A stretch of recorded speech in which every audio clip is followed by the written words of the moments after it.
Dia ditembak, direhabilitasi, diincar oleh organisasi penjahat, dan terlibat ke dalam skema-skema kegelapan, dan dia adalah orang terkuat di dunia.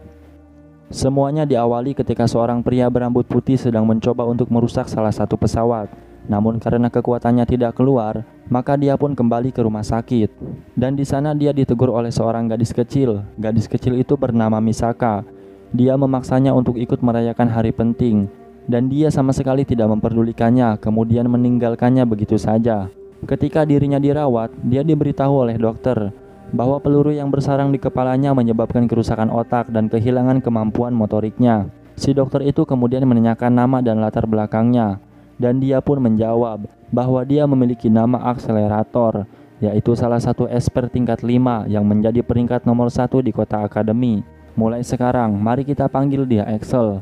Axel mempunyai beberapa kemampuan, seperti mengendalikan vektor, momentum, panas, dan aliran listrik. Dia juga pernah ikut serta ke dalam proyek peningkatan level. Dan pada akhirnya, Axel harus bergantung pada peralatan khusus untuk bisa berjalan atau berbicara dengan normal. Di sisi lain, sejumlah regu keamanan bernama regu anti-skill mendatangi rumah sakit. Pusat penelitian telah kecolongan sebuah senjata rahasia dan mereka datang ke sini untuk melakukan penyelidikan. Senjata yang berhasil dicuri itu adalah sebuah senjata yang sengaja diciptakan untuk melawan Axel. Sehingga mereka pun menduga bahwa si pencuri itu pasti akan muncul kembali untuk kemudian menyerang Axel. Dan tak lama kemudian, benar saja, mereka ternyata benar-benar datang ke rumah sakit. Pasukan keamanan pun mencoba untuk menanganinya dengan damai. Tapi sekelompok pencuri itu tidak mau mendengarkannya, sehingga pecahlah pertempuran di antara mereka. Axel yang merasa terganggu dengan kebisingan itu pun kemudian datang dengan menghancurkan dinding. Dia melihat sekelompok pencuri itu dengan tatapan yang menyepelekan. Tetapi ketika Misaka tiba-tiba datang ke dalam kekacauan, akhirnya dia pun terpaksa harus melindunginya, kemudian terluka, dan si pencuri itu pun berhasil mendapatkan sampel darahnya. Axel yang merasa geram pun akhirnya membuntuti mereka hingga ke tempat persembunyiannya. Dan sesampainya di sana, beberapa pilar pun dihancurkan untuk menghalau kedatangannya. Tetapi reruntuhan sepele semacam itu sama sekali tidak membuatnya terluka. Apalagi dia juga telah mengetahui cara untuk mengatasi senjata itu dan bisa langsung tahu kelemahan lawan, sehingga dia pun bisa menyerang balik dengan mengeluarkan kekuatan super yang dia miliki.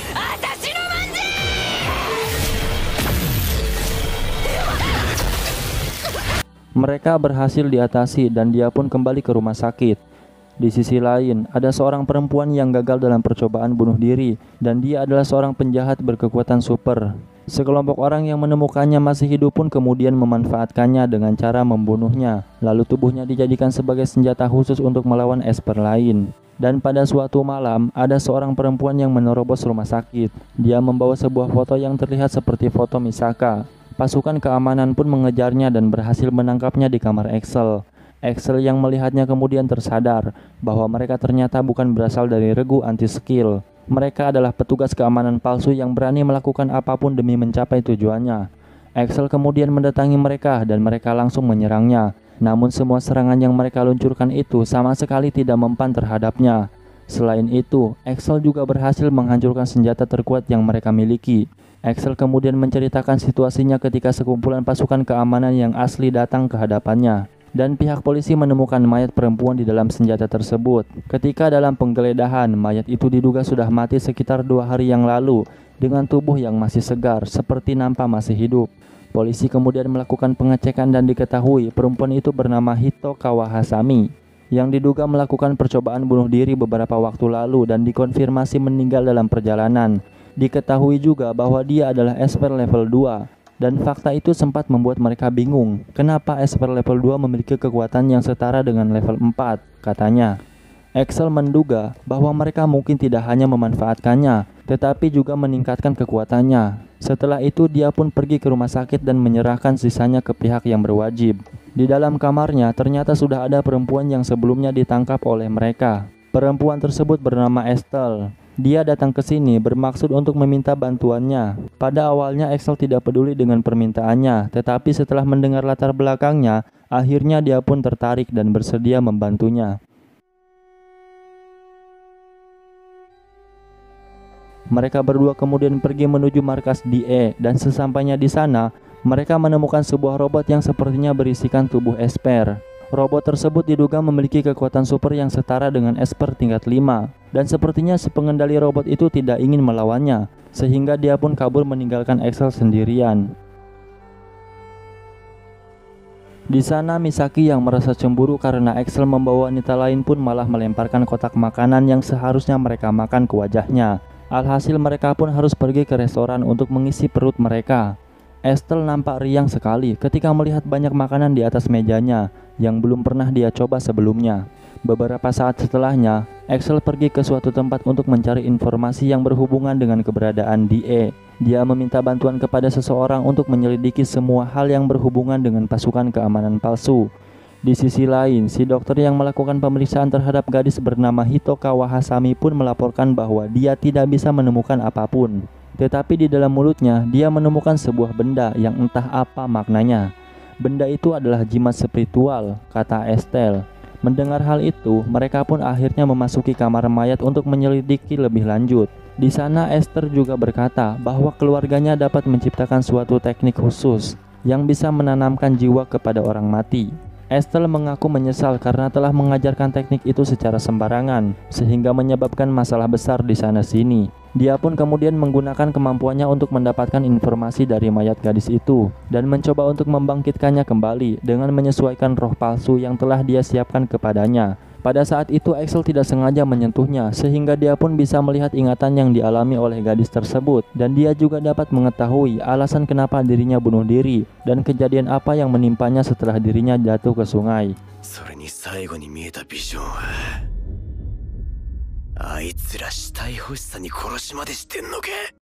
Ketika Estelle menanamkan jiwa palsu, tiba-tiba datang dua petugas polisi. Mereka masuk ke ruangan itu bermaksud memusnahkan tubuh Hasami. Axel tidak diam saja. Dia mencegah mereka dan tubuh Hasami pun mulai bangkit sepenuhnya. Setelah bangkit, Hasami mulai menyerang petugas tersebut.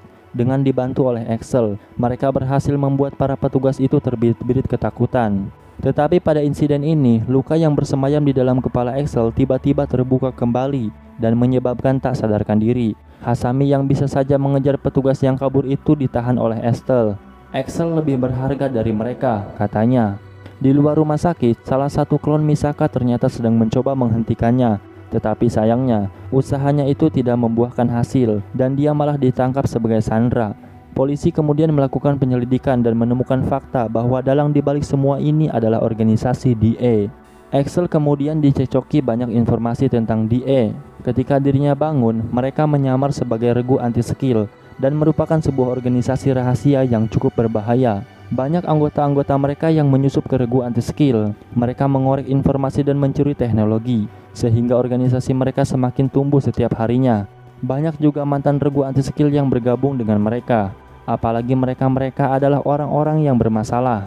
Axel kemudian diperingati untuk sekiranya lebih berhati-hati. Tetapi seperti biasa, dia nampak tidak peduli. Siapapun itu orangnya, akan kuhabisi kalau mereka menggangguku, katanya. Di sisi lain, demi menyelamatkan klon Misaka, Estelle dengan dibantu oleh indera penciuman Hasami berusaha mencari jejak-jejak mereka.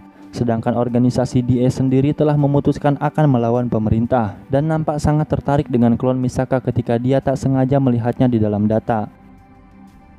Suatu hari, regu anti-skill yang berhasil mendapatkan informasi tentang keberadaan DE langsung melakukan penyergapan besar-besaran. Mereka bertempur habis-habisan dan DE yang kesulitan menghalau mereka pun kemudian memutuskan untuk menggunakan senjata andalan mereka. Dan kunci utama untuk mengaktifkan senjata tersebut adalah dengan menggunakan klon Misaka.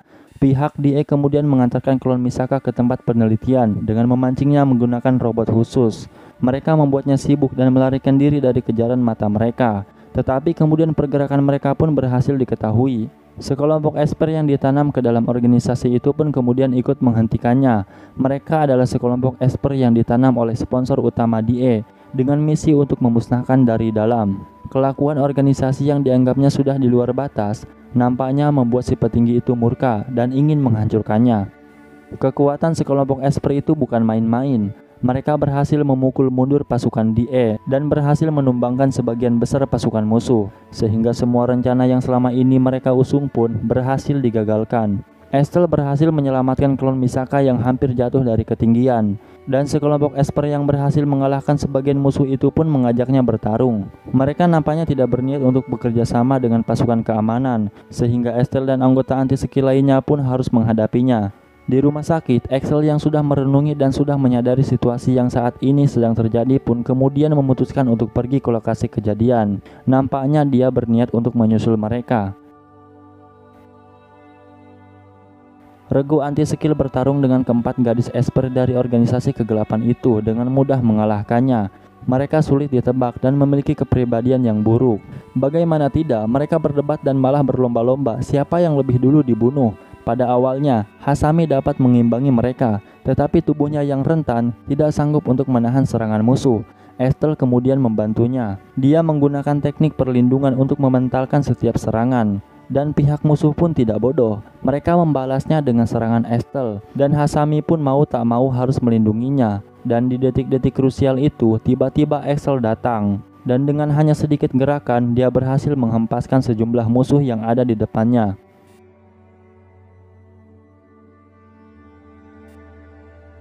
Axel kemudian menyuruh Estelle dan lainnya keluar, sementara dirinya yang berjaga di dalam. Sekali dia menggoda musuh yang sudah tak bisa bergerak dan mengamati mereka yang tengah mencoba bertindak. Dengan kekuatan yang tersisa dan senjata yang mereka miliki, keempat Esper itu kemudian berhasil mengaktifkan teknik gabungan. Mereka mengira berhasil mengalahkannya ketika melihat Axel yang diam saja dan sama sekali tidak melawan. Yang padahal, dia diam saja karena teknik mereka sangat mudah diatasi, apalagi hanya sebatas Iron Maiden yang mengekang tubuhnya. Ketika Iron Maiden dengan suhu panas itu hancur, dari situlah mereka semua baru menyadari bahwa yang mereka hadapi ternyata adalah Axel, si peringkat 1 yang tak tertandingi. Axel kemudian menghajar mereka yang masih sehat dan mengabaikan mereka yang sudah tak berdaya. Dia tidak akan menyerang jika lawannya pingsan, dan akan meladeninya jika lawannya masih kuat. Begitulah prinsip yang dia miliki.